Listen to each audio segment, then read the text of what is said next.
On va accueillir maintenant Olivier Neveu. Alors Olivier Neveu, on va dire que pour toute notre partie intuitive, j'aurais envie de le présenter comme un conteur, comme un poète, surtout comme un éveilleur de conscience. Et puis pour la partie la plus rationnelle, hein, voilà, on va passer à ton curriculum vitae. Donc Olivier Neveu est kinésithérapeute diplômé, formé aux thérapies manuelles et énergétiques, ainsi qu'à la mémoire cellulaire et à l'alchimie humaine et végétale. Ce monsieur a un parcours de 40 ans d'expérience à travers le soin et de recherche personnelle.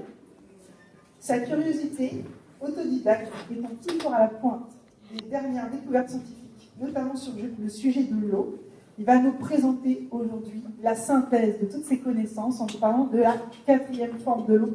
Et j'aimerais vraiment que vous l'applaudissiez du plus profond de votre cœur.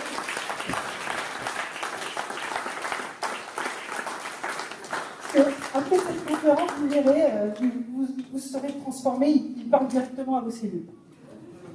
Merci. Merci, Audrey.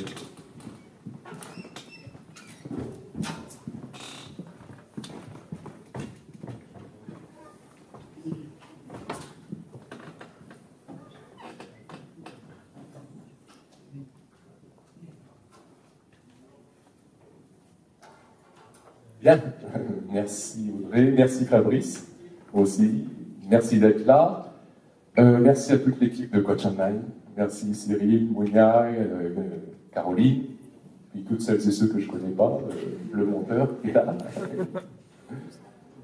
Merci d'être là, merci Fabrice et Roland aussi de nous avoir montré d'ores et déjà l'importance de l'eau au sein de nos métabolismes, de tous nos équilibres. Cette eau qui vient assouvir notre soif au minimum cellulaire. Et là, je vais vous parler de l'eau qui étanche votre soif de vie. Quelle est cette eau qui étanche cette soif de vivre? Et pour ça, je vais vous emmener ailleurs. Ailleurs, c'est ici-bas. Il y a de l'ailleurs ici-bas. Il y a une au-delà. Qui va nous permettre voilà, d'accéder à ce monde. Vous allez rentrer dans le mystère de cette banalité qu'est l'eau, de cette simplicité qu'est l'eau. Elle nous file entre les doigts, et pourtant, elle est bel et bien mystérieuse, et elle porte surtout tous les mystères de la vie. Donc je vais vous inviter quelque part à devenir les aventuriers du miracle perdu.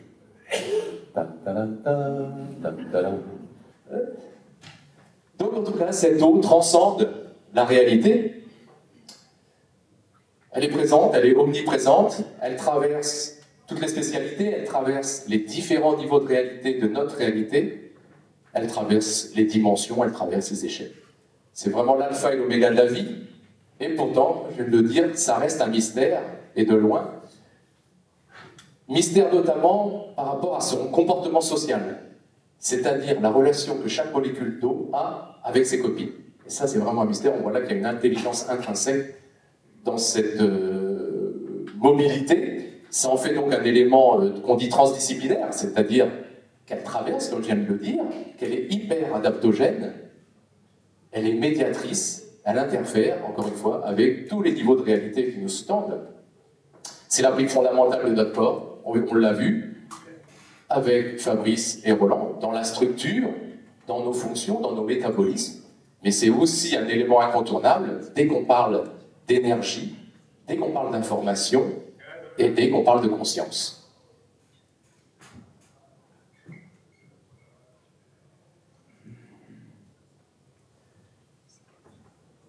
Quelques citations. Théodore Schwein, où l'eau apparaît, la vie peut s'emparer de la matière. L'eau est donc l'élément secret de la vie. Jacqueline Bousquet, s'il n'y a pas d'eau, il n'y a pas d'incarnation. Et Albert Björky, l'eau, c'est la matrice de la vie. En tout cas, l'eau, c'est vraiment ce trait d'union dans le vivant, c'est ce fil rouge, c'est ce dénominateur commun. Mais où qu'on se situe dans le vivant, on retrouve l'eau. L'eau dialogue avec les anges, j'aime à dire, et en tout cas, elle dialogue avec le vide, avec la lumière, avec la conscience. Et ça, on le sait depuis bien longtemps. L'humain, depuis bien longtemps, intimement, intuitivement, il sent au fond de lui ô combien la vie vient de l'eau. Et c'est pour ça, force est de constater qu'à travers tous les rituels, tous les textes, toutes les traditions, l'eau était vénérée, elle était fêtée, elle était sacralisée, elle avait vraiment une place centrale, voilà, au sein de notre vie. Elle faisait l'objet donc de rites, de cérémonies, de pèlerinages, et pour fêter toutes ses vertus, à l'époque, on disait salvatrice, miraculeuse, régénératrice, de renaissance, de passage, de fécondité, je vais en oublier, de fertilité, initiatique et autres. Je vais revenir juste sur sa qualité initiatique, à travers des rites ou des rituels que vous connaissez bien, qui sont les ablutions, par exemple, les aspersions, le baptême, l'immersion, qui est un mot que j'aime bien, en hébreu, immersion c'est tovel, tov qui est la lumière, et la lettre hébraïque, lamed, qui est être orienté vers ou être enseigné par. Et là où l'immersion faite vraiment nous invite à sentir au fond de nous que c'est une physiologie que de devoir régulièrement plonger dans les eaux de nos inconscients, mais il est étonnant que ce mot porte le fait, par cette plongée dans nos eaux intérieures, encore une fois, de contacter la lumière, d'être enseigné par la lumière, d'être orienté vers la lumière. Après, il y a évidemment l'eau dans toutes ses qualités de santé. Je ne vais pas faire le topo là-dessus, qui s'adresse au corps, qui s'adresse à la sphère psycho-émotionnelle, et ça depuis l'Antiquité et même bien avant, qui s'adresse à l'âme à travers des rites, voilà, qui invitent au passage de l'âme, et qui s'adresse aussi à l'esprit et aux esprits.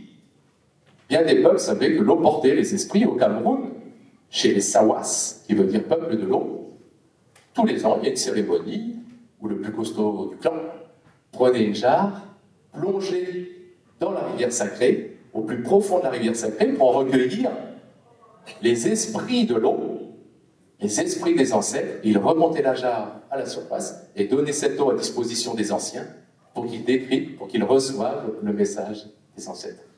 Donc là, on voit que c'est inscrit dans les traditions depuis bien longtemps. Sauf que tout ça, en fait, c'est un peu tombé dans l'oubli. Je viens de parler de jarre. Krishnamurti dit, aujourd'hui, l'humanité fête la jarre, mais a oublié l'eau. Oui, c'est la fête. L'oubli, c'est vraiment un mal humain. Dès qu'on perd l'eau et le feu, on ouvre la porte à l'oubli et l'ignorance. L'ignorance, c'est là où le feu se fait rare. Donc dès que l'humain perd le feu et l'eau, il sombre dans l'oubli. Dès qu'il retrouve le feu et l'eau, il tend vers la connaissance. Vous êtes tous ici, de près ou de loin, des chamans qui cherchaient la voie de la connaissance, prendre conscience. Cette action intérieure de vouloir prendre conscience, de vouloir prendre connaissance, éveille en vous un autre mot que j'aime bien, qui est shamaïm, qui veut dire l'étendue, l'espace où se déploie la vie. Shamaïm, c'est le feu, les eaux. Maïm, les eaux d'en haut, les eaux d'en bas, et la semence au cœur des eaux. C'est par le feu qu'on révèle cet espace-là.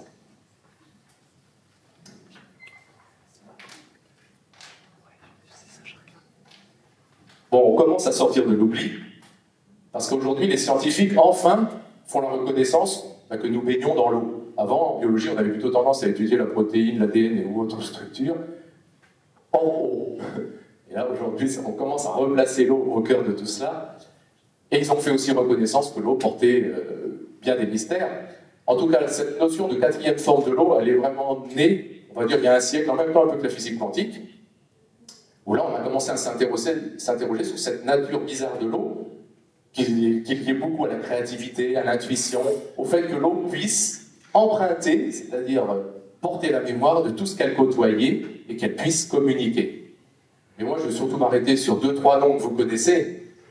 Alors, il y a eu beaucoup d'études, beaucoup de recherches faites dans les pays de l'Est et au Japon, vous venez de l'entendre, études dont s'est inspiré Jacques Benveniste, qui est quand même le nom qu'on retient facilement quand on parle de mémoire cellulaire, et grâce notamment maintenant à l'homéopathie. Cet homme-là était un grand spécialiste de l'allergie. Il avait vraiment découvert des métabolismes et des processus importants concernant l'allergie. Et 20 ans plus tard, après ses découvertes, il découvre, en ayant côtoyé ces scientifiques de l'Est, il découvre qu'un remède peut avoir la même action sur un symptôme sans ne plus porter la moindre molécule dedans. Et donc voilà, il a commencé à parler de mémoire de l'eau, Jacques Benveniste. L'autre personne, eh ben, c'est un japonais que vous connaissez certainement, Masaru Emoto. Fabrice en a fait allusion. Cet homme, vous en avez certainement vu les images, ces images de cristaux d'eau. Cet homme a mis en évidence que l'eau portait l'information, portait les émotions, portait les intentions. Il donne une intention à l'eau et il la photographie après l'avoir congelée. Et là, l'eau s'organise selon des cristaux qui sont tous plus beaux les uns que les autres et surtout qui sont formés sur une épure, une architecture commune qui est une forme hexagonale.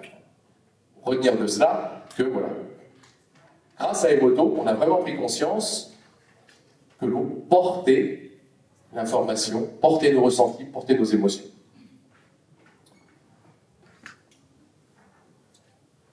Petite chose que Fabrice a citée concernant toute cette mémoire de l'eau, que ce soit Benveniste ou Masaru Emoto, ces études, ces expériences ont été reproduites par Luc Montagnier. Vous pouvez en trouver la vidéo très facilement, ça s'appelle La mémoire retrouvée ou un titre comme ça, enfin ça se trouve très facilement.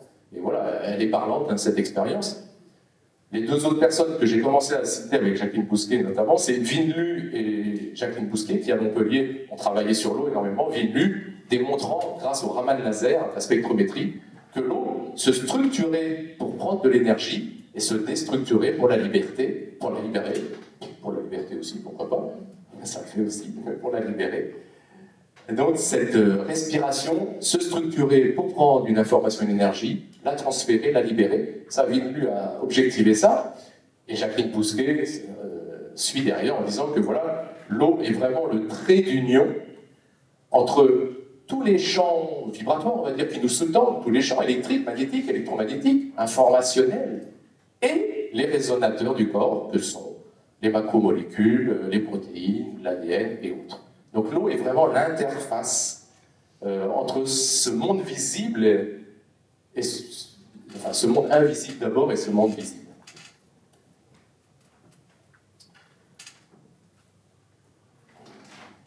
Je vais finir parce qu'il y a les scientifiques dans les laboratoires, mais il y a d'autres personnes qui cherchent différemment ou qui disent leurs sentiments sur l'eau. En l'occurrence, ça c'est un médecin, Paracels.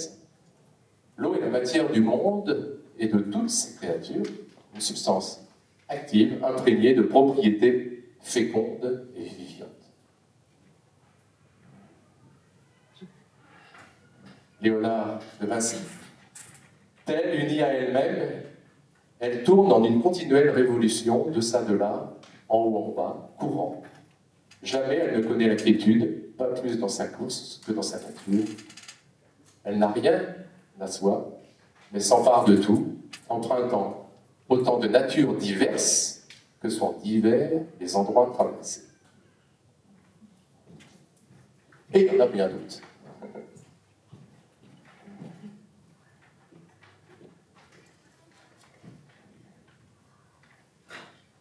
Oui, j'avais oublié celui-là.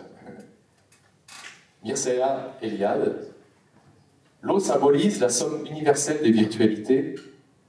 Les eaux sont fonds et origo, c'est-à-dire source et origine, précèdent toute forme et supportent toute création. Immersion et immersion se succèdent. L'immersion par régression, par dissolution des formes, suivie d'une nouvelle naissance, d'une fertilisation et d'une multiplication du potentiel de vie. Dès qu'une forme s'est détachée des eaux, elle tombe sous le coup de l'espace-temps. Elle acquiert des limites, participe au devenir universel, subit l'histoire, se corrompt et finit par se vider de sa substance, à moins de se régénérer par des immersions périodiques successives, régulières, et de renouveler le déluge, symboliquement, qui est une des façons de qualifier ces eaux qui nous régénèrent.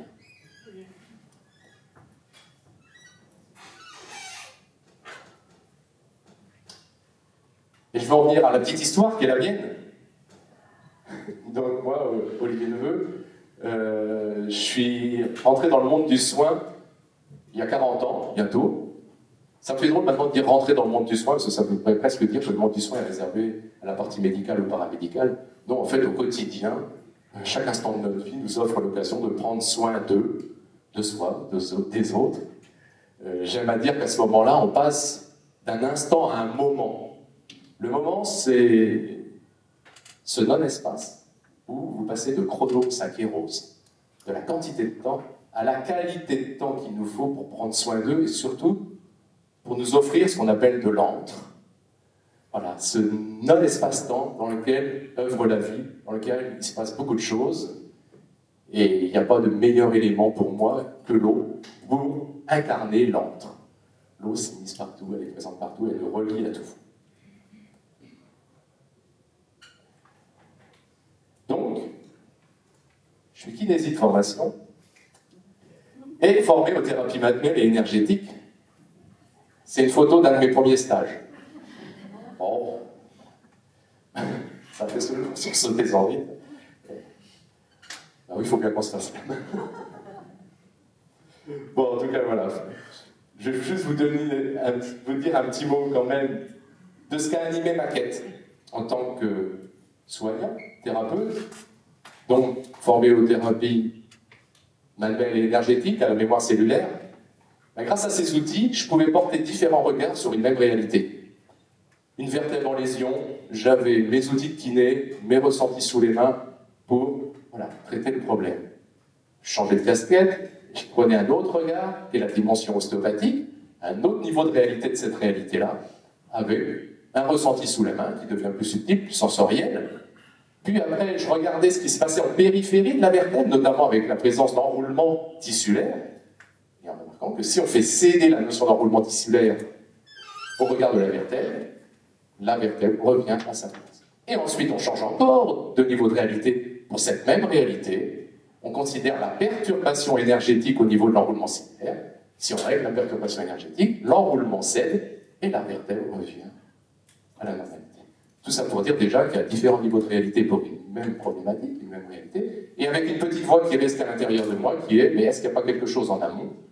Et la réponse m'a été donnée quelques années après, quand j'ai fait mes études en mémoire cellulaire, où j'ai côtoyé et la physique quantique et la tradition, où là, la réponse était, mais si, il y a la notion d'information. Si on perd de l'information d'origine, tout système se dégrade.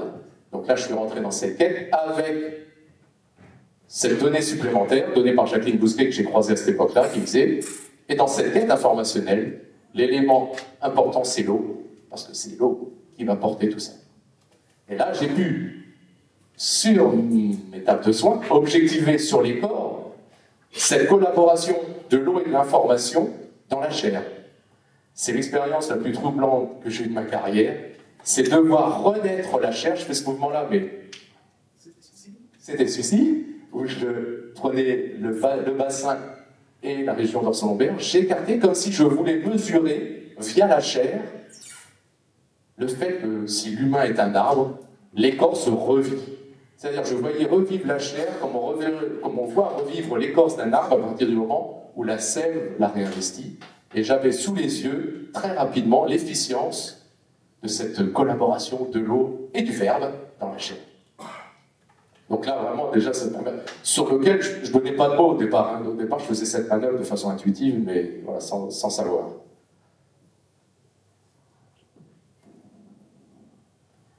Alors, entrons maintenant dans l'eau un peu plus.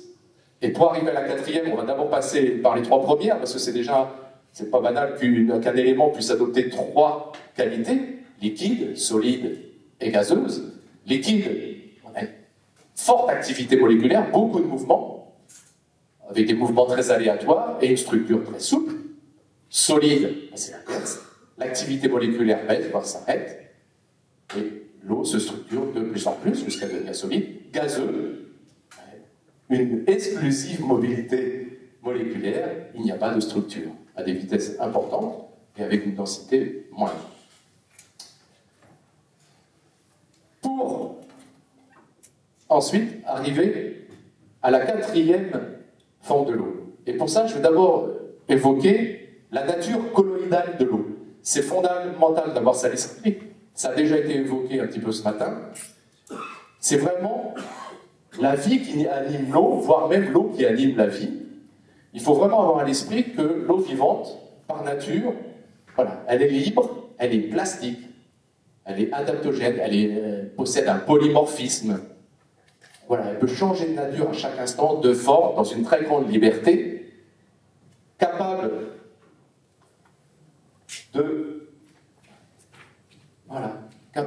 de se structurer, se déstructurer dans l'instant, ce que disait Wim. L'eau bouge en permanence. C'est une structure dynamique.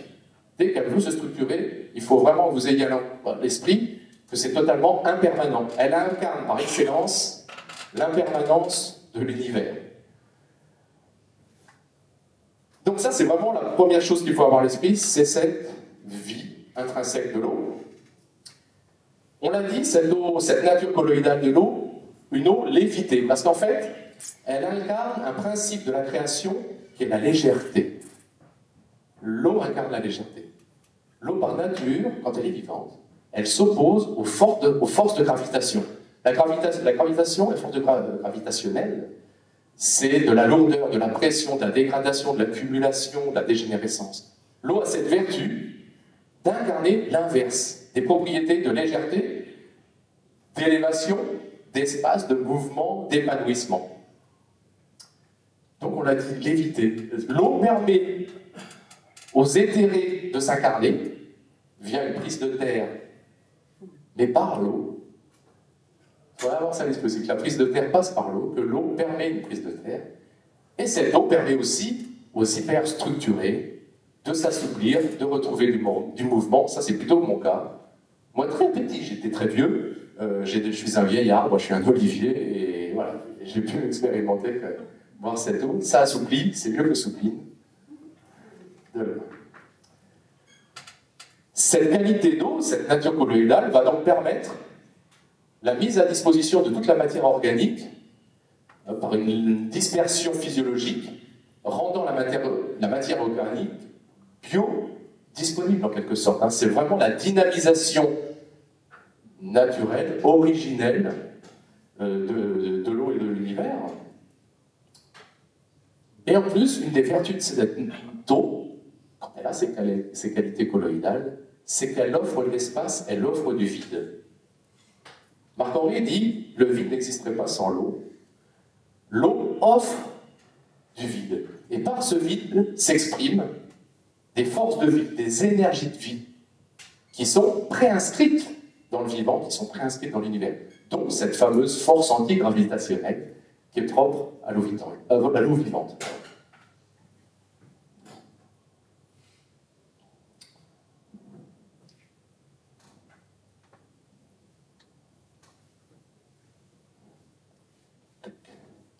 Donc je viens de le dire, l'eau offre de l'espace, elle offre du vide, elle se structure, toutes ces images que vous allez voir, c'est de la cinématique.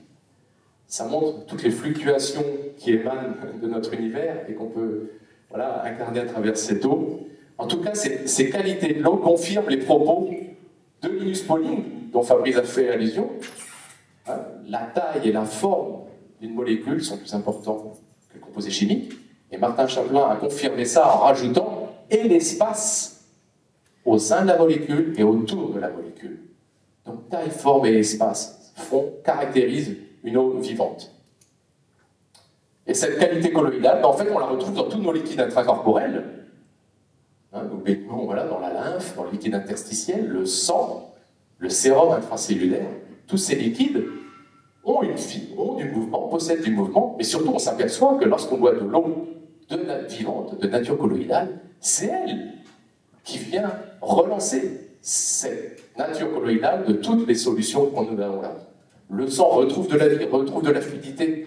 Aujourd'hui, quand on fait une prise de sang, bien souvent, on voit un sang trop visqueux qui a perdu de sa nature colloïdale, et dès qu'on fait boire de cette eau, la vie reprend, le mouvement reprend.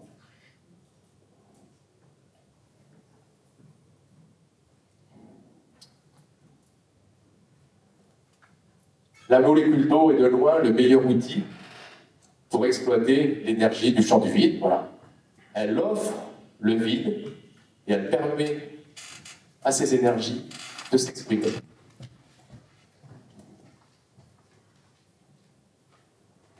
Et cette citation que j'aime bien de Björky. La vie, c'est l'eau dansant sur la mélodie de la matière.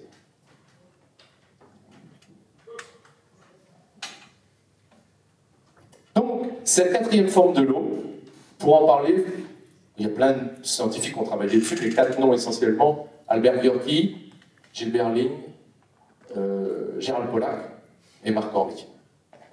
Donc cette quatrième forme de l'eau, c'est cette nature qu'elle va prendre, cette structure qu'elle va prendre, dès qu'elle rencontre un support hydrophile. De l'eau, dès qu'elle rencontre une structure, quelle qu'elle soit, dans nos cellules, n'importe où, là, elle va changer de nature.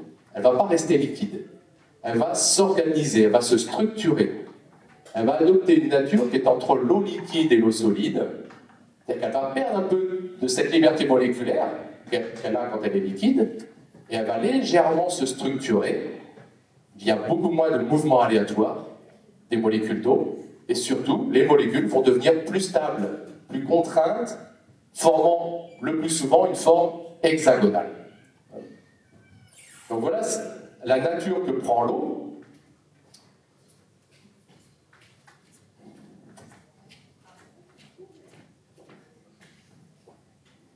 On va le voir avec cette toute petite vidéo où on voit, donc à gauche vous avez un matériau hydrophile et progressivement l'eau s'organise et forme des couches. Elle s'organise, elle se structure, elle ralentit son activité moléculaire, elle s'organise dans ce qu'on appelle en nid d'abeille,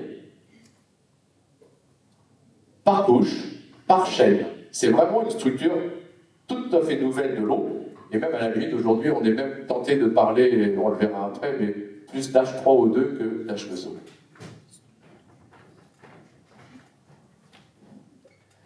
Alors, en termes de qualité, on est entre la nature liquide et la nature solide. Il faut que vous imaginiez un gel presque, c'est-à-dire, on appelle ça un cristal liquide, c'est quasi de la glace fondue, ou ça peut aussi avoir la consistance du blanc d'œuf. C'est pour vous donner un peu d'image.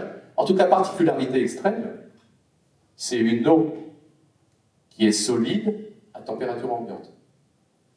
C'est pas banal. Une eau solide, ça va faire 0 degré, et en dessous. Et là, on a quelque chose de solide, gélatineux, on pourrait dire, à température ambiante.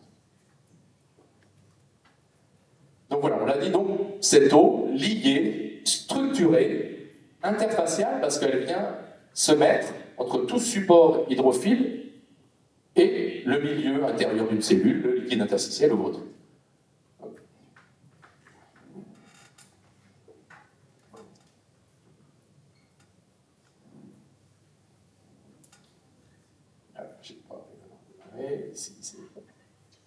Donc là, vous l'avez en image. Alors c'est vrai qu'avec l'éclairage, vous allez avoir du mal à vous rendre compte. Là, vous avez une structure hydrophile. Là, vous avez l'eau liquide normale. Bon, normalement, elle est pleine de petites choses. Et là, vous avez l'eau structurée qui s'organise entre ce support hydrophile et l'eau liquide qui est venue le rencontrer. Cette eau se forme grâce à la lumière, par la lumière. C'est vraiment une collaboration lumino-aqueuse, vous pourrez dire. L'eau va vraiment collaborer avec la lumière pour s'organiser de cette façon-là, selon la structure qu'on a vue précédemment, et surtout la lumière, elle va permettre l'expansion de cela. Je ne sais pas si ça va démarrer là à nouveau, je vais le refaire. Je pense qu'elle va démarrer. Où on voit carrément... Ah. Ouais, je m'en refais. Je vais voir si ça démarre. En tout cas, avec la lumière, normalement sur cette vidéo, on ne pas démarrer. Si, ça y est, elle est partie. Vous voyez, avec la lumière, la structure, l'eau structurée, s'expand, repoussant l'eau liquide. Alors, première qualité et particularité de cette zone, c'est qu'on a dit zone aussi EZ, zone d'exclusion. Pourquoi? Parce que vous l'avez vu, non seulement grâce à la lumière, cette quatrième forme de l'eau s'expand, mais en plus, elle exclut tous les solutés qu'il y a dans l'eau liquide. Ce que vous voyez là, tous les petits points, c'est toutes les petites substances, les petites particules qui flottent dans l'eau habituellement. Et bien en fait, quand l'eau structurée se crée, grâce à la lumière, eh bien, en fait, elle exclut, pour son bon fonctionnement et pour les qualités qu'on va voir après, elle exclut tous les solutés qu'il y a à l'intérieur. Donc ça, c'est vraiment la première particularité de cette eau. La deuxième particularité, c'est qu'elle est chargée électriquement. Habituellement, l'eau, c'est neutre. L'eau, c'est neutre, c'est ce qu'on appelle un dipôle. C'est une polarité négative, une polarité positive, c'est neutre. Et bien là, quand on plonge une électrode, on étudie la qualité électrique de cette eau structurée, de cette quatrième forme de l'eau, elle est négative. Elle porte des ions OH-. Et ça a été une surprise. Du coup, ce qu'ils ont fait, c'est qu'ils ont placé des électrodes de chaque côté. Voilà. Ils se sont dit, si elle est négative, c'est qu'il y a eu une dissociation de l'eau en ion OH- dans l'eau structurée et en ion H+, dans le liquide adjacent. Et c'est le cas avec là, du coup, quand on met deux électrodes, production d'un courant électrique. Ça veut dire quoi? Ça veut dire qu'ici, pratiquement dans l'infiniment petit, mais en tout cas dans le tout petit, au niveau cellulaire, nous avons des milliers, millions, milliards de centrales électriques qui nous fournissent à vie 24 heures sur 24, grâce à la lumière simplement, une énergie libre, une énergie verte. C'est un processus très écolo. Et ça pourrait être la première... là où on puise le plus toute notre énergie, notre premier producteur d'énergie, là où on pense à l'ATP, on pense aux mitochondries et autres, certes, mais là on a vraiment une physiologie qui produit une énergie. L'eau, dans ces cas-là, se fait ce qu'on appelle transductrice de l'énergie lumineuse en énergie électrique. En cela, l'eau réalise l'équivalent de la première étape de la photosynthèse. C'est un processus de photosynthèse, mais ça n'est que le tout le début. Mais dans le fait que la lumière permet de mettre à disposition des ions OH- d'un côté et des ions H+ de l'autre, ça c'est le processus de photosynthèse. En cela, on ne diffère pas des plantes, pour une finalité différente, si ce n'est l'apport d'énergie. Et donc je vous l'ai dit, ces qualités très spécifiques de l'eau, là pour le coup c'est vraiment une découverte, qu'elle possède cette différence de potentiel, fait dire aux scientifiques aujourd'hui, cette eau structurée, ça n'est plus H2O, mais H3O2.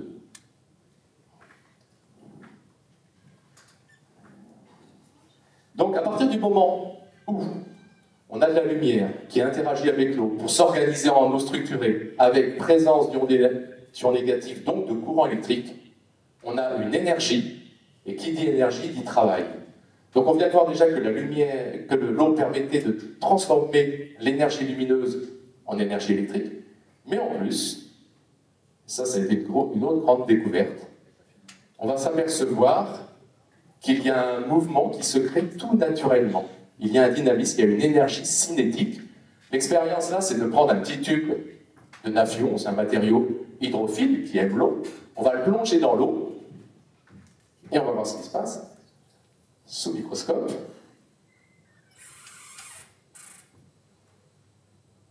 Donc voilà, on place de l'eau à l'intérieur du petit tube, ensuite on le plonge dans l'eau, et on va le placer sous le microscope.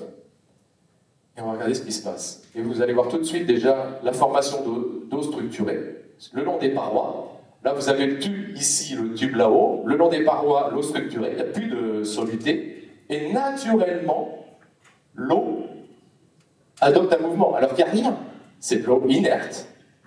Donc, l'eau a le pouvoir de générer du mouvement. C'est en cela, tout à l'heure, que je disais que l'eau collabore vraiment avec la vie, voire même est source de vie, c'est le carburant de vie. Et là, on l'a sous les yeux, avec cette mise en mouvement naturelle de l'eau, grâce à l'eau structurée. Hein, à partir du moment où on a un courant électrique, on a automatiquement un champ magnétique, on a du mouvement. Et du coup, on peut maintenant l'extrapoler à nos métabolismes. On l'a vu d'ailleurs avec la petite vidéo tout à l'heure avec Fabrice avec le sang, hein, où on voit que quand on boit une eau vivante, la mobilité, la fluidité du sang, la qualité de mouvement du sang renaît, la qualité colloïdale du sang renaît. On va le voir aussi avec là, parce que c'est comme ça qu'ils expliquent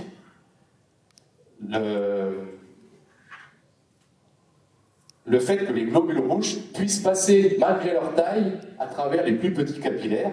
Ils attribuent ça vraiment à la qualité colloïdale de l'eau. qui va générer le mouvement suffisant pour permettre aux globules rouges, dont c'est la taille à l'échelle, de passer vraiment dans des tout petits capillaires. Donc il faut vraiment garder à l'esprit que, je cite souvent Sarah Nicolescu, qui est un physicien qui dit que le seul fondement de l'univers, c'est le mouvement. Ben, c'est vrai. C'est pas à moi de lui dire, c'est plutôt à moi de... Mais je dois remercier pour ça. Voilà. Donc ça, grâce à la présence forte de cette eau structurée.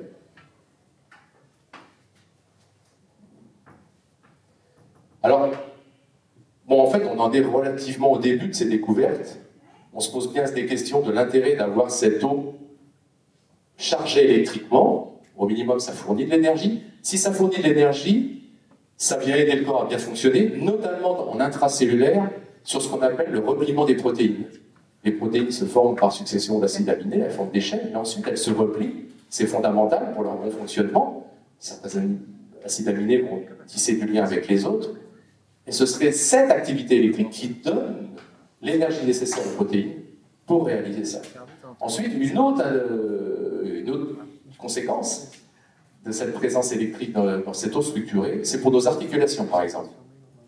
Quand vous avez deux surfaces articulaires qui se font face à face, les deux cartilages sont remplis de cette eau structurée, donc porteuses de charges négatives chacune, deux charges négatives qui se font face à face se repoussent, et ça expliquerait pourquoi l'interligne articulaire se maintient là où à juste titre, on regardait le liquide synovial, la synovie, certes, ça participe plutôt à la lubrification de l'articulation, mais là, on a vraiment une constante physique par répulsion qui maintient écartée l'interligne articulaire.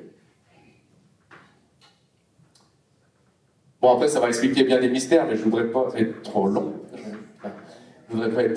Mais au moins un des mystères que l'eau structurée peut expliquer, c'est ce qu'on appelle la tension de surface. Ça, c'est des choses que vous avez déjà vues. À la surface de l'eau, des petits éléments pourtant de densité plus grande que l'eau flottent. Ça flotte. Donc, si c'est plus dense. Et il y a même des petits animaux, des petites araignées d'eau qui se promènent sur l'eau.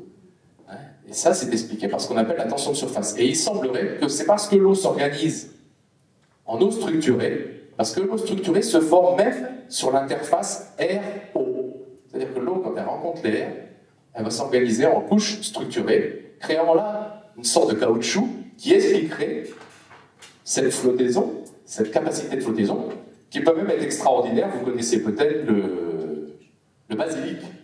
C'est pas la plante, c'est un lézard qui court sur l'eau. On l'appelle le lézard Jésus, parce qu'il marche sur l'eau.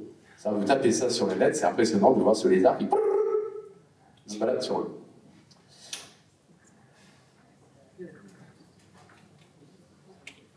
Et on va en venir à une qualité supplémentaire de cette eau structurée qui découle de cette eau. C'est qu'avec cette qualité de mouvement, ce polymorphisme, cette structure dynamique, cette faculté de se structurer, de porter des charges électriques, l'eau a là toutes les caractéristiques, elle remplit toutes les conditions pour recevoir de l'information, stocker de l'information, voire restituer de l'information. Voilà les caractéristiques à travers cette eau structurée sous ces conditions. Voilà les caractéristiques de l'eau pour porter l'information, pour mettre en mémoire tout ce qu'elle côtoie, tous les environnements qu'elle côtoie, on va pouvoir enregistrer telle une bande magnétique en quelque sorte, les environnements qu'elle côtoie. Voilà, l'eau télécharge à chaque instant la mémoire invisible de la rencontre avec l'eau, citation de Stéphane Drouet, et donc elle va pouvoir mettre en mémoire, comme on l'a vu avec les motos, et ça donne, pour que je vous en montre quand même, ce genre d'image. Mais ça, voilà, on les trouve. Là, voilà. Il a donné l'intention, compassion, et il photographie l'eau après, qui formera ce cristal, qui est unique. Hein. Pour chaque mot, le cristal sera différent. Mais tous formés sur ce qu'on appelle une épure hexagonale, cette forme un peu archétypale de l'univers. Et en plus, outre le fait qu'on prend de l'information, qu'on stocke de l'information, qu'on peut la restituer, qu'on peut la mettre en mémoire, cette information a pour vertu de donner forme à tout ce qu'elle côtoie. Et là, ça change complètement la donne. On l'a dit, morphogénique, générer la forme. Là, nous ne sommes plus un contenant rempli d'eau, mais nous sommes de l'eau recevant une information, de la lumière, et qui donne forme à la matière organique que nous côtoyons. Nous sommes co-créateurs à chaque instant grâce à l'eau, par la lumière et l'information. Nous sommes un saupoudré de matière sur une grosse bulle d'eau et d'information.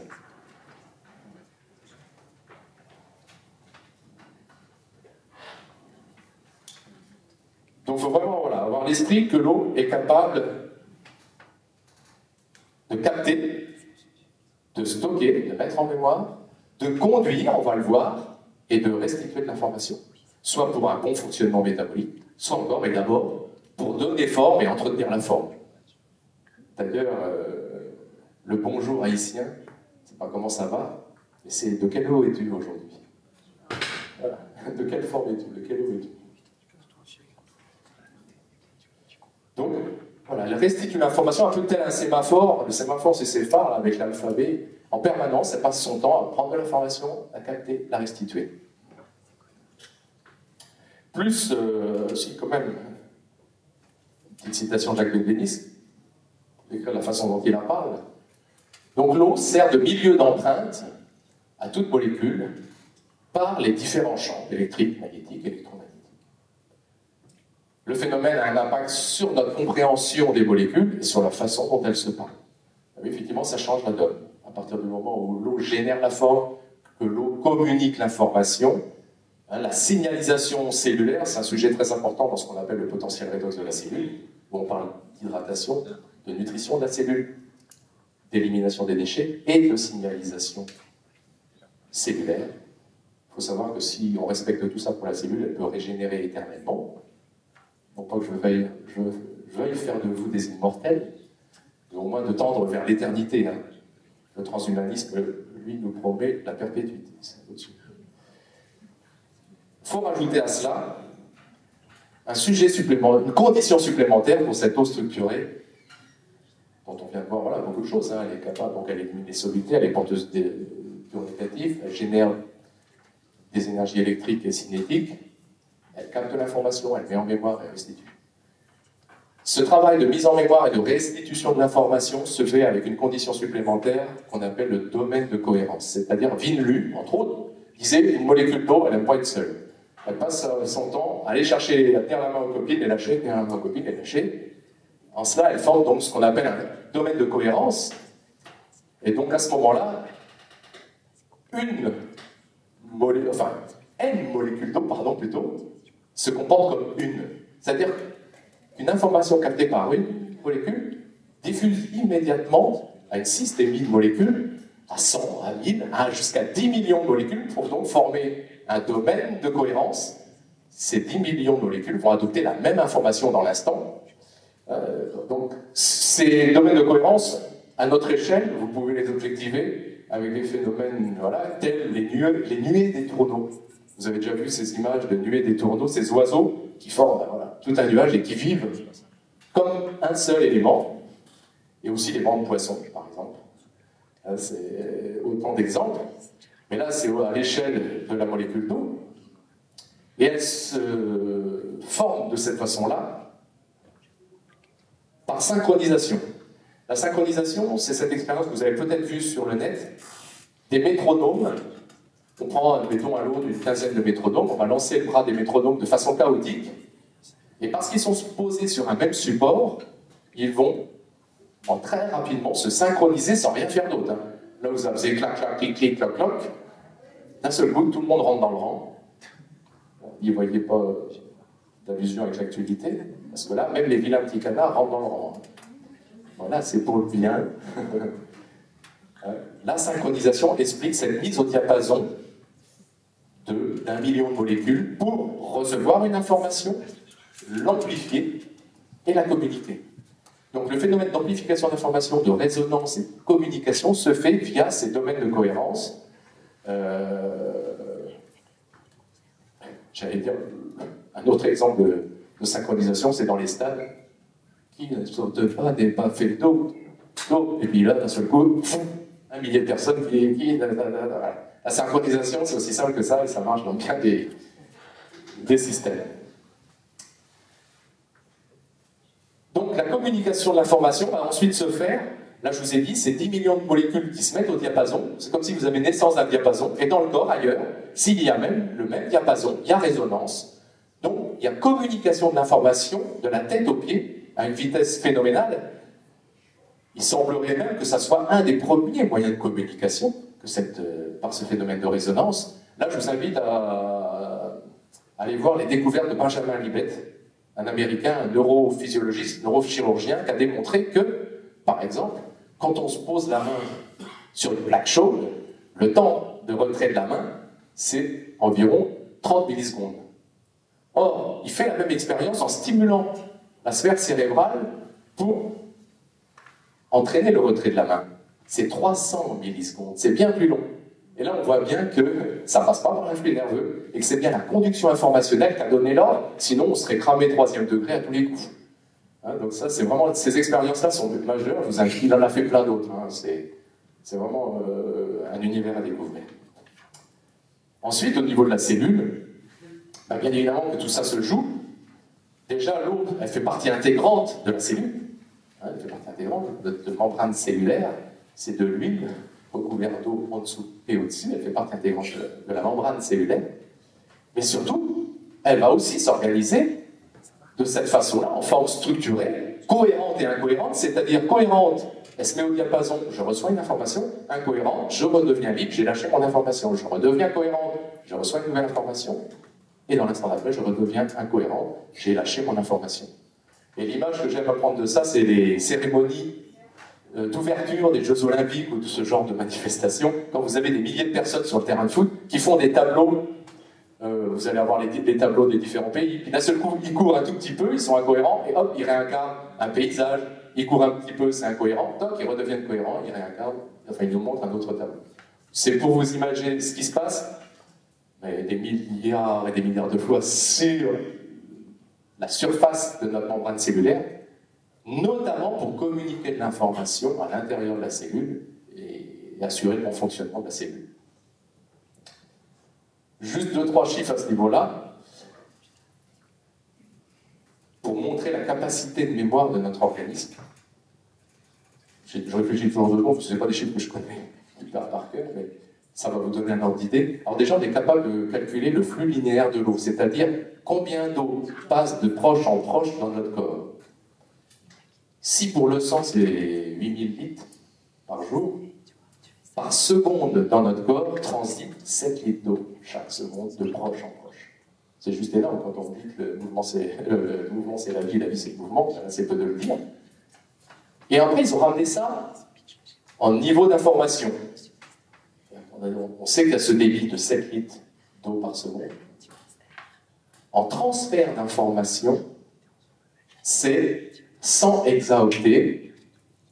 Je ne vais pas vous dire de 10 puissance 0,09, pour vous donner un ordre de comparaison. Le débit mondial Internet par mois, sur les 100 hexaoctets, c'est par seconde. 100 hexaoctets seconde. Le débit Internet mondial par mois, c'est 280 hexaoctets par mois. Là, c'est 100 hexaoctets par seconde. On a là le plus bel et le plus puissant des ordinateurs. D'ailleurs, ce n'est pas par hasard qu'ils veulent s'inspirer de l'eau pour créer les nouveaux ordinateurs, notamment pour la capacité de mise en mémoire. Et dernière chose, on a pu calculer aussi la capacité de mémoire dans le corps. Et là, c'est environ 370 pétaoctets. À titre de comparaison, c'est 17 milliards d'années d'enregistrement Blu-ray. 17 milliards d'années d'enregistrement Blu-ray. C'est juste, voilà, on est loin d'avoir épuisé le truc. Donc on est vraiment le plus performant des ordinateurs. Donc l'eau, si dernière petite chose quand même, donc là, après, je vous ai parlé de la membrane cellulaire, mais là, maintenant, il faut que vous ayez à l'esprit que l'eau, cette nature d'eau, elle est présente sur toute structure, notamment dans nos cellules, et notamment sur l'ADN. Ce qui fait la puissance de l'ADN, c'est pas la combinaison de ces éléments, c'est le fait qu'elle soit couverte d'eau. Et là, effectivement, ça confirme bien qu'à partir du moment où cette eau est capable de prendre de l'information et de la restituer à la structure, l'ADN peut changer d'information, et ça explique les succès de l'épigénétique. Hein, l'épigénétique nous montre que notre génome n'est pas fixe, et qu'il a une capacité de mutation, c'est tout simplement parce que si on lui donne de la bonne information, l'eau va se charger de lui transmettre et de changer la forme. Donc l'eau, c'est bien plus qu'H2O. J'aime bien cette image-là, elle est sympa. Ça montre une synchronisation. L'eau est bien plus qu'H2O. Il faut maintenant que vous ayez à l'esprit que l'eau, c'est la molécule d'eau, H2O, c'est la présence d'ions, de cations, d'anions, de charges électriques, de gaz, oxygène et hydrogène. Voilà tout ce qui qualifie une eau vivante, une eau capable de remplir tous les rôles que je viens de vous énoncer, toutes ses vertus, et qui est capable d'être informée. Quand on me demande, mais moi j'aimerais informer mon eau, sachez qu'il faut qu'elle ait toutes ses qualités. Mais ensuite, ça dépasse ça. Maintenant, quand on parle de l'eau, il faut citer tout ce que je viens de dire, les ions, les charges, les gaz, mais aussi la lumière, les infrarouges, parce que ce que je ne vous ai pas dit, c'est que ce sont les infrarouges qui vraiment stimulent la formation de cette quatrième forme de l'eau, les photons, tous les différents champs, dont le champ électromagnétique, et le vide. Parce que le vide, vraiment, l'eau dialogue avec le vide. Donc l'eau est vraiment au cœur du vivant. On l'a vu dans les structures, dans la fonction, elle participe au métabolisme, elle donne vie, elle est capable de capter toutes les énergies de vie, toutes les forces de vie, elle met à disposition, elle transforme l'énergie de la lumière en énergie électrique cinétique, elle transforme tous les différents champs qui portent l'information, elle permet de capter cette information et de les transmettre. Et l'eau, c'est aussi... Merci Stéphane pour la photo. L'eau, c'est aussi la conscience. On ne peut pas parler de conscience sans parler d'eau, on ne peut pas parler d'eau sans parler de conscience. L'eau nous permet de capter l'information de conscience compris dans le vide. C'est vraiment... À partir du moment où on emprunte le chemin de l'eau, on tend vers la conscience universelle. En cela, elle est vraiment universelle, elle est ontologique, elle nous ouvre à l'esprit, à la conscience. Oui, souvent j'aime à dire qu'elle est porteuse du mandat du ciel. Elle est porteuse des ordonnances du principe, mise à disposition de tout désir de vie. Elle est vraiment source de vie. Et elle incarne bien des archétypes du cheminement personnel, le lâcher-prise, le laisser-faire, l'altérité, la capacité de séparer pour réunir, de marier les contraires, j'en passe et des meilleurs, sinon je repars pour un autre chapitre. Shingitai, l'esprit au corps, l'eau médiatrice entre l'esprit et le corps. Dans les arts martiaux, ça fait dire à Bruce Lee, sois fluide comme l'eau, mon ami, sois l'eau. Voilà, tu vois. L'eau est certainement le chaînon manquant. Maintenant est retrouvé. Tout à l'heure, je vous disais, faisons-nous les aventuriers du miracle perdu. Là, c'est vraiment le chaînon manquant retrouvé de la santé et de la spiritualité. C'est l'élément qui va réconcilier la science et la tradition et qui peut nous réconcilier dans cette tripartition corps, âme, esprit. H2O, mon amour. Amour, c'est âme à or, la lumière d'âme. H2O, ma lumière d'âme. Merci.